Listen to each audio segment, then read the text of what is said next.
Some days I like to pretend like I'm just having a good old life, and I pretend like I'm a little squirrel.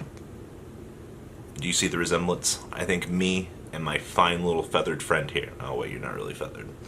Oh.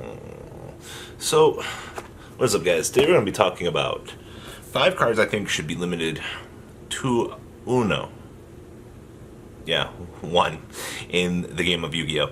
For the month of July 2018. So let's kick back and have a rather interesting discussion, shall we?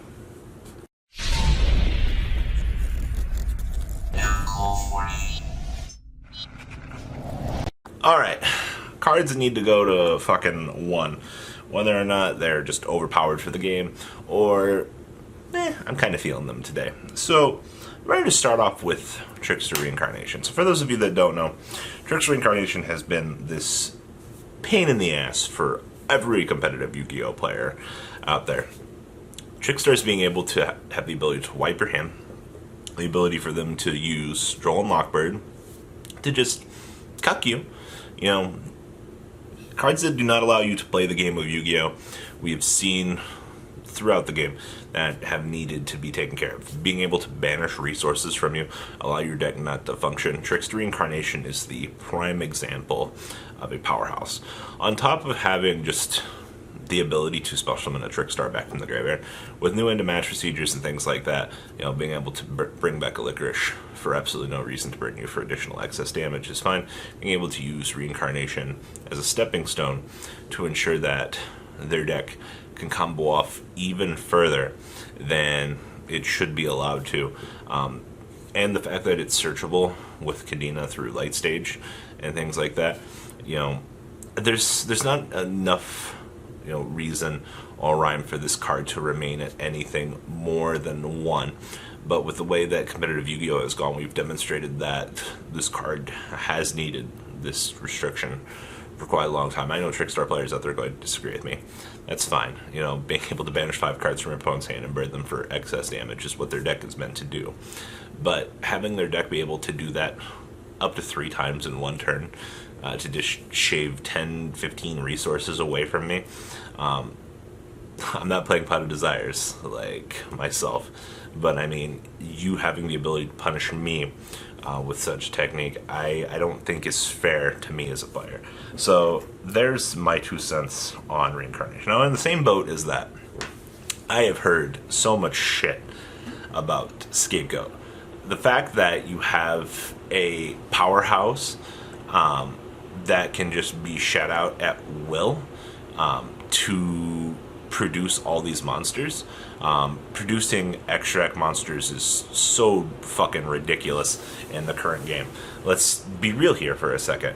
But the way that the game has gone as of late, producing, you know, a link for like Borlode, Saruja, for example, even producing these like Ningresu spot removal cards like Karen, is it honestly really fair for the players to have the ability to want to deal with this? You know, I understand Scapegoat is a turn 2 card. You know, by turn 2 I mean your turn 2, but let's be real here for a second. Because, you know, these cards exist, people have to play around things differently. Sure, Scapegoat does give more resource value to tier 2 decks, and I respect that. But for the most part, should it really be helping out tier 2 to the point that they're just making such passive plays? You know, Scapegoats being chained against, you know, Sky Strikers is wonderful because, you know, Hercules base is just free value in terms of drawing cards. But in terms of just the format and the way that it's gone so far, Scapegoat needs to fucking get limited ASAP because it is such a troublesome card, you know, just to competitive play once again. Like, being able to produce a link for it for fucking no reason, yeah, that's totally fair, right, guys?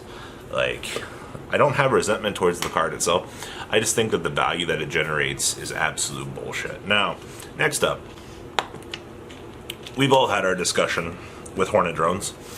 I think that Hornet Drones needs to go to 1, and I'm a Sky Striker player, alright? Being able to constantly climb that link ladder is fucking stupid, alright? I don't know if my balls dropped halfway through this video or what's going on here, but being able to have a chainable token generator for the defense, so I don't die, being able to produce a token so that I can do stuff. I mean, shaving off a Sky Striker's monster lineup is probably one of the best moves that Konami can make. The whole deck is a toolbox. It's not really fair that I have 3 monsters, 3 drones, and a Rhoda, and 3 engages to be able to start.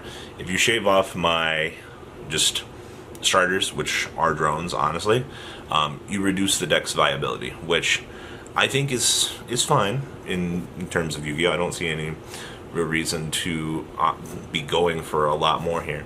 But you have to check drones. I don't think engage is really the right call here, just for going for things. But drones, chain ability, drones for general setup and things like that.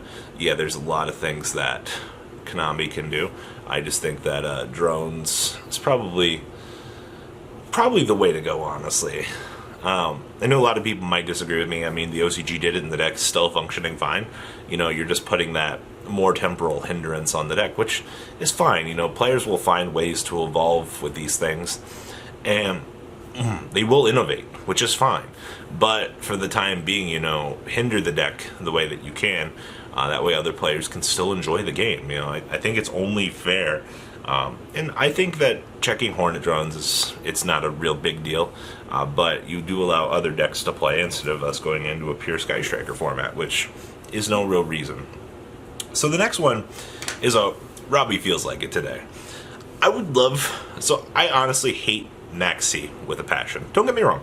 I think the card is an absolute unfair, degenerate pile of shit, but the card's pure existence in a format such as Goki, honestly, this format would have gone a lot fucking worse than it would have. And, let's be real here for a second. If you're able to have a card existing in a format that you can top deck and sack an entire Goki player and force them to stop their turn so that you can play your turn and not allow them to play the game, fuck it, man. The game of Yu-Gi-Oh! Is already this degenerate pile of shit. Let's make it even harder for these players to keep up. That's today's theme, Let's be a little bit unethical and, toss a little wrench in a Goki player's, sides. The card's pure existence in competitive Yu-Gi-Oh! Warps the entire format. And I think that's one of the things that sometimes we need. You throw a little bit of an unexpected thing in, a strategy. Unfortunately, Maxie is a staple. Every deck literally plays it. It's so insane. Sorry you run into True Draco playing Maxie. It's just something unfortunate. But for the most part, having Maxie at 1, again, I don't like Maxie. I think the card's absolutely disgusting.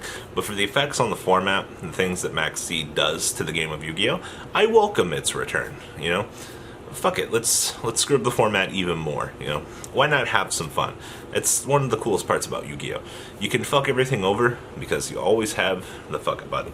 And then the last thing I wanted to put to 1 for this video. I've already done a little bit more of a fun discussion on this. I want Kaiser Coliseum to go to 1. So, I love Noble Knights. I'm not going to say I'm an avid Noble Knight player, but I had the whole original core laying around. We got it in German and French. The Lady Dulac, or Dame Dulac. I had to remember what my translation for it was. But you have this very beautiful deck. And you want these decks to play again? Bujins, Sky Strikers, Noble Knights? Bring Kaiser Coliseum back to 1, Konami. What ends up happening? All of these rogue decks get this chance to play again. Now, Kaiser Coliseum is way more unfair than Maxie in terms of Yu-Gi-Oh! Because under Maxie, your opponent does have the ability to play the game. Under Kaiser Coliseum, your opponent is 100% denied the right to play the game. And I think having a little bit more fun, just a little bit crazy things, doesn't really do any disservice to the game of Yu-Gi-Oh! Let's be real here.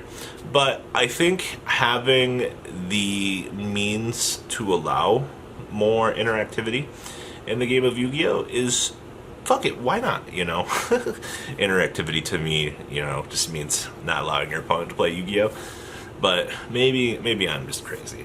I will give a shout out to Droll and Lockbird, though. I honestly thought about wanting to put Droll to 1. I was thinking about the implications if they don't hit Reincarnation.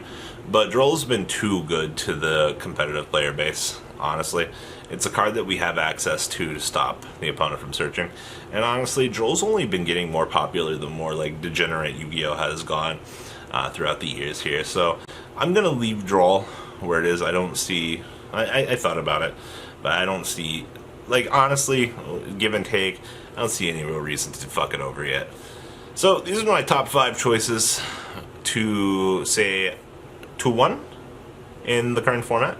Guys, please leave a comment down below. Tell me what you guys think. And that's all I got for you guys this video. And as always, Ice Mountain water probably is not 100% like they say. Just kidding. Alright guys, peace out. The ride never ends, guys. Make sure you enable those notifications to get the latest videos that are being posted on this channel. Make sure you guys check out VanCole40 for my Cardfight Vanguard channel. And join me and House of Champions on the Zodiac Duelist TV Twitch stream. We'll be interacting with our audiences. And please check out No Limit Gaming and LGTCG.com for the cheapest trading cards on the market. Thanks for watching, guys, and please have a good day.